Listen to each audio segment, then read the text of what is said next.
Hello everyone. Let's get the demo started by importing the required modules.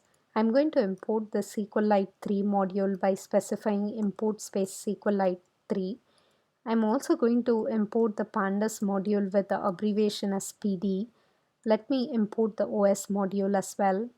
The first example that I want to cover is typo database name, which is going to be BU followed by multiple S's, then .db. Let's invoke the connect function as part of SQLite 3 module by typing SQLite3.connect. As an argument, I need to pass the relative path to the database file, which is going to be this mistyped file name here. Let's capture the return value of the connect function into a variable called con, and let me go ahead and display con. Observe that we are able to successfully establish the connection even though this particular file does not exist. If you navigate to the home page of your Jupyter Notebook session, you'll notice that a brand new database file with the mistyped name has been created. We need to be very careful because using this connection to run queries is going to give you empty output.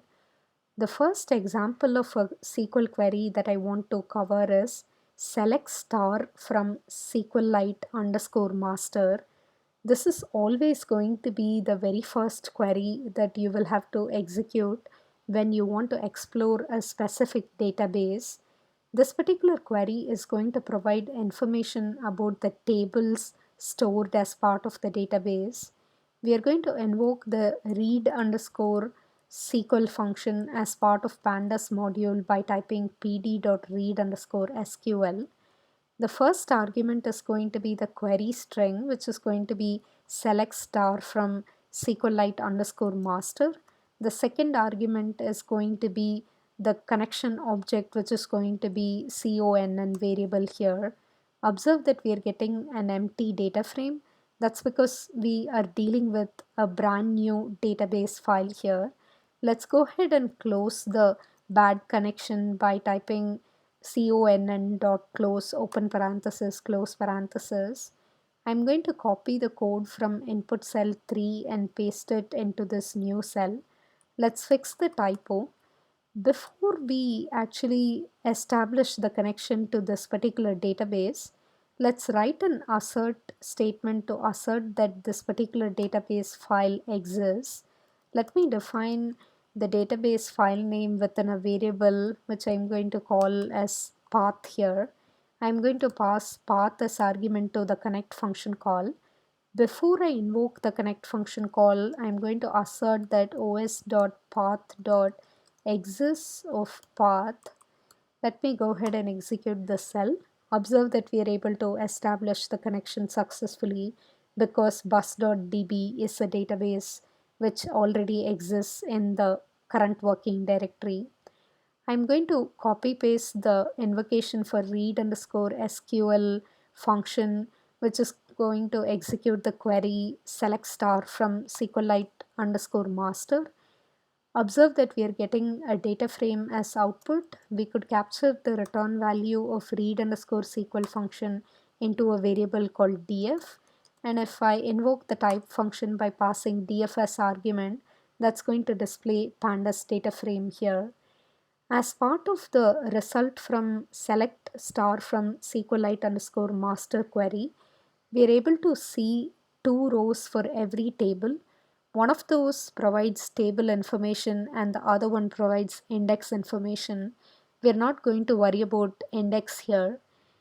For the keywords that are used in this particular query or the structure of the query itself, I'll provide guidance to you in the next lecture video as to what are the meanings of the individual parts of this query.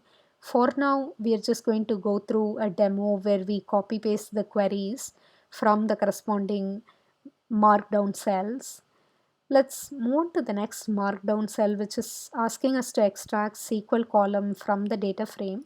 Recall that you can do that by typing df and square brackets. Within the square brackets, you're going to specify the column index, which is going to be SQL here, and that's going to enable us to get the return value as a series.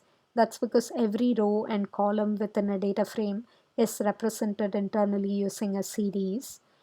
One thing which I did not mention about pandas series is that pandas series are iterable, meaning you'll be able to write a for loop of the form for some variable in series variable, which is going to be df of SQL. Let me use the other variable as code here because we are dealing with SQL queries. Let me use the print function call to display code, and I'm going to concatenate that with string /n, which is going to add an extra new line here. Observe that you're getting a lot of SQL keywords and additional information here. You don't need to know everything as part of this output. I'm going to switch to the slide deck and cover the parts which are significant for us. Focus on the parts which are highlighted. Observe that we are talking about two different table names here, which are boarding and routes. Clearly, the keywords create table indicates that we are creating that particular table, and these are SQL queries which created the initial table. The next detail which I want you to focus on is the column names, which are going to be index, top ID, route, lat, long, and daily boardings for the boarding table. After that, focus on the types associated with the columns.